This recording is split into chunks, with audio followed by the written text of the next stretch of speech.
I'm Lilith Bathory from Lilith's Playground, and she's... I am Lil Bear from Nerd Word Order. So, for our first show together, we decided that we were going to do 80s, 90s stuff, and we picked a movie, and she picked Princess Bride. Yay! It was actually kind of a toss-up between Labyrinth and Princess Bride. That was her choice, so we went through it. And so we decided to watch it, and I fell asleep, but... So many times. so many times. I kept getting woke up. But I've seen the movie 1,000 times, so... And what's triggered my interest in watching the movie again and reviewing it, and that was the book I picked up, written by William Goldman. He's the guy who wrote Princess Bride. So, and if anybody remembers from the beginning of it, when Columbo's in there talking to Fred Savage, he says, by S. Morgenstern, yada yada. And he starts reading the story. So, and I picked up the book, and it said it was the abridged version, it was the good parts version.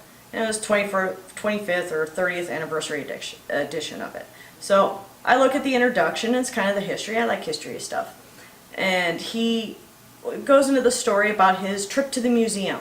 The S. Morgenstern Museum outside of Florin, and all this cool stuff in it. And Stephen King had to put in a word form to even get him in there in the first place for a special tour. So I go through all this stuff, and it was interesting, and we watched the movie together. So after we were done watching it, and me nodding in and out, I decided to do some research on his introduction. You know, what he had there, and this museum, and if we could get any pictures or anything like that. So I'm poking through and discover that S. Morgenstern doesn't exist. Not at all! The entire introduction for both the original and the anniversary editions are completely fake. Totally fake. So he makes up this whole thing of attributing his own book to somebody else who doesn't exist. So while I'm looking through this stuff, I start thinking of somebody else who he referenced about Stephen King getting him in this museum. Was Stephen King also pulled a similar thing with Rose Red. It went farther than even a lot of people realized. So the story of Rose Red is 2002, so it was a little stretch of the imagination, is that the summary is basically it's a vampire house. Ellen Rimbauer is the owner, and her husband John has it built for her, and it's this big fiasco to even get the thing built. A few years into living there, people are disappearing, people are dying, and his business partner kills himself, all that fun stuff. So she has the seance to talk to the house. And the house tells her that as long as she builds, she will never die. Build or die. So she starts adding things, crazy stuff, rooms that are upside down and all kinds of glass ballrooms. And so during the movie, they have it set in present day, where this Dr. Reardon, Joyce Reardon, hires a team of paranormal people, spends tons of money getting them in here, pre-cogs, post-cogs, and they walk through there and they start dying and disappearing and all this crazy stuff happens. And the reason that this is such a big deal is she's a paranormal psychologist. So she's got a really popular class, but the rest of her department hates her because it's considered pseudoscience. Don't believe in it. So she pushes all these people to do all this crazy stuff to try and prove that this house is haunted, and everybody ends up dying and disappearing and all that kind of fun stuff. So what Stephen King did with the movie was he didn't write a book for Rose Red. There is no book called Rose Red. Nope. There was a book called Diary of Ellen Rimbauer, though. That's supposed to be her story of the house. And all the crazy stuff that her husband did to her servant, and there was affairs and love triangles, or more sex triangles than love triangles, realistically speaking. And her children both disappeared, and it was just kind of nonsense with the whole thing. So what they actually just released recently is that everybody pretty much assumed that the diary wasn't real, that Stephen King wrote it. But actually, the diary wasn't even written by Stephen King. Nope. It was written by a guy named Ridley Pearson.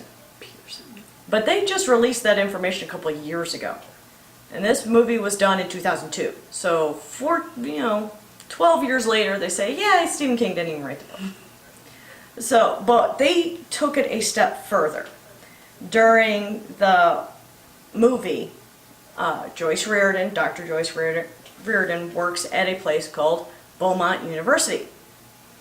So you go online, and I'm one of those weird people. You can't find it anymore. We searched for like a half an hour. Trying to find this, but they actually put up a website for Beaumont University. And they linked it to other history websites. Now we found that it did exist at one point, and it was Wikipedia and history. Yeah, something. His Legends of America. What was it? HistoryLink.org That's it. had what they did, and it kind of seemed to piss these people off. Is they linked the Beaumont University website to this HistoryLink.org, Without asking. and so they were getting email from people asking questions about Beaumont University and Dr. Reardon and Rose Red and all this stuff. And this place didn't exist. They got furious. So they had just like this canned letter of, no, Rose Red isn't real, Beaumont University isn't real, please stop writing us. It was alone. So that was kind of funny, and I remembered going to the website and going, this isn't a real school. Because first of all, the website was www.beaumontuniversity.net. .net, not .edu. Which is what you have for an actual educational website. So any college in the country is .edu. So we kind of poked around and found it. I couldn't find the actual website that I saw in 2002, but I thought it was cool that they had made it up and And we gone. looked through so many archives. Yeah, just all the archive sites. So we started poking through as to the house, because I remember searching for the house in 2002 of whether it was real or any part of it was real. And it was actually a real place where they filmed some of it. This is cool stuff right here. So they shot it at a place called Thornwood Castle. And it's been in the US for 100 years, but it's actually 500 years old. 400 years before they moved it. That's an old castle. It was actually a castle in England that a man named Chester Thorne had shipped to the US and put in Tacoma, Washington for his wife. He had it built. The bricks were brought over from England, took 3 shiploads, almost 4 years to build. 4 years. So, yeah, it was almost 4 years to build it. And it's supposed to be haunted. It's a bed and breakfast now. Bed and breakfast. We want to go. Yeah, it would be very cool. And the first thing, of course, when I pull up the website of this castle, is they've got some pictures. And what do we notice first of all? The fucking fountain! From Rose Red that they use in the front. It's got the water on and all that stuff, and it's all fancy and pretty. Beautiful. It's not like the scary version that they had until the house decided to kick the water back on and scare the crap out of everybody. So, but it doesn't have that real haunted history, but the stuff like the stained glass in the house is this castle is from 1300, and they So also gorgeous. use the outside to shoot a couple of scenes from the movie, Daniel Day-Lewis movie, There Will Be Blood. They also used the same house for it. So that was kind of cool. I haven't seen the movie. I haven't seen that one yet. So I have seen it, but I recognized the title. So I was like, wait, I know that movie. Wow, that's kind of cool. But now the house, the Thornwood Castle, is said to be haunted, but not vampire going to eat you house, scary, ghosty type thing. One of the things we read about was there's a pond at the location, and there was a little girl that tends to show up at the edge of the pond, and people will like be looking out a window or just see this little girl, and they'll rush down to the edge of the pond, and she won't be there. And it supposedly is one of the grandchildren to Chester and Anna Thorne, the original owners of the house. She drowned in the lake. She drowned.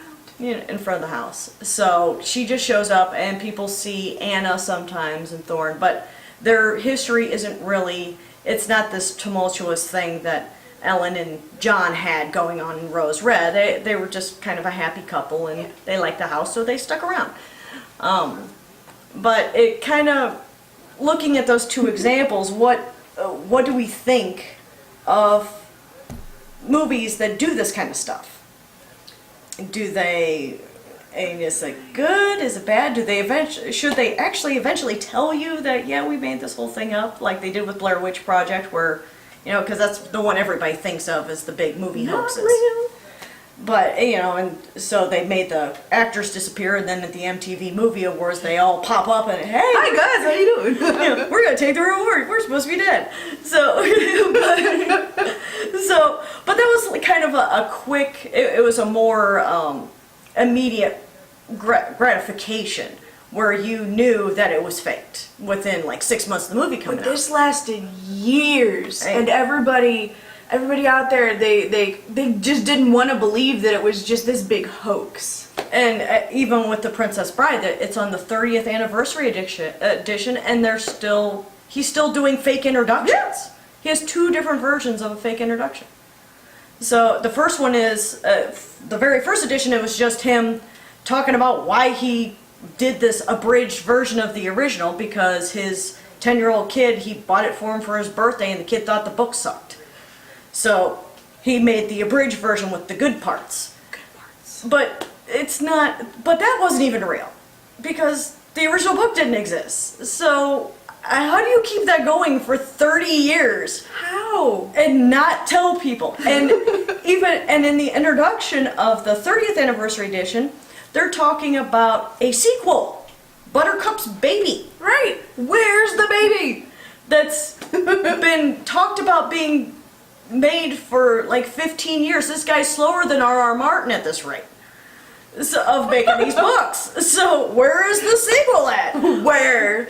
So you don't even trust it at that point. Is there going to be a sequel? Probably not. Maybe. If he decides to screw with our heads again, maybe he can get a movie deal out of it. So if enough people don't know, but should they be able to do that for that long and fool people? With the age of internet, we can kind of check, but man, you've got to dig.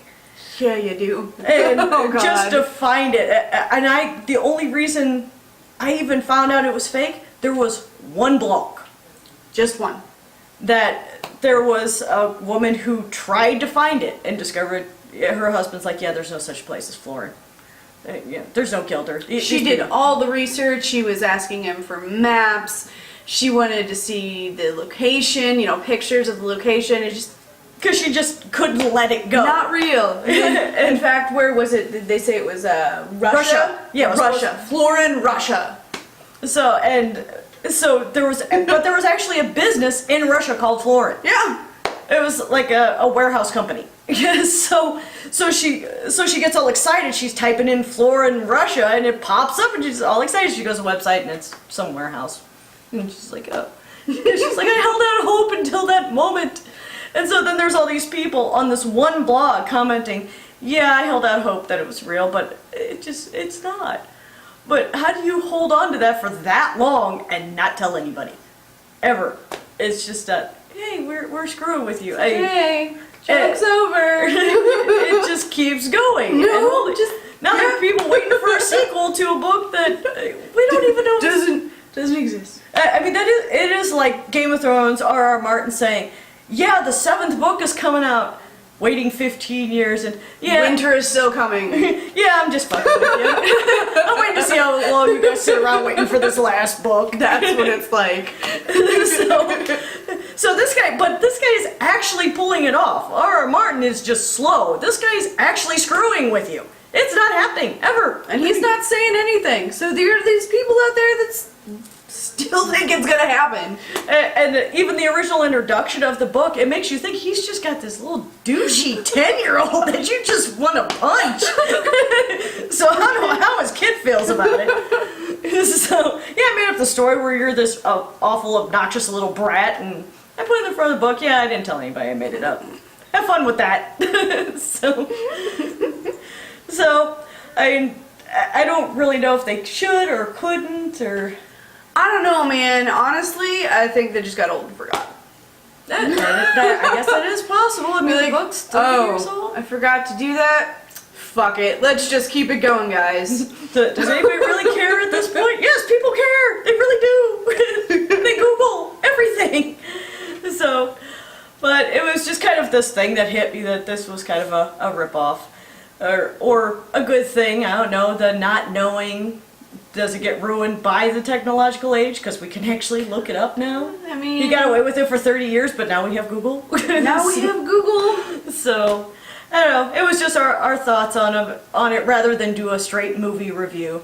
So, that's our first episode, so, leave comments and like us or subscribe, whichever you want to do, and we'll see you next time. Thanks!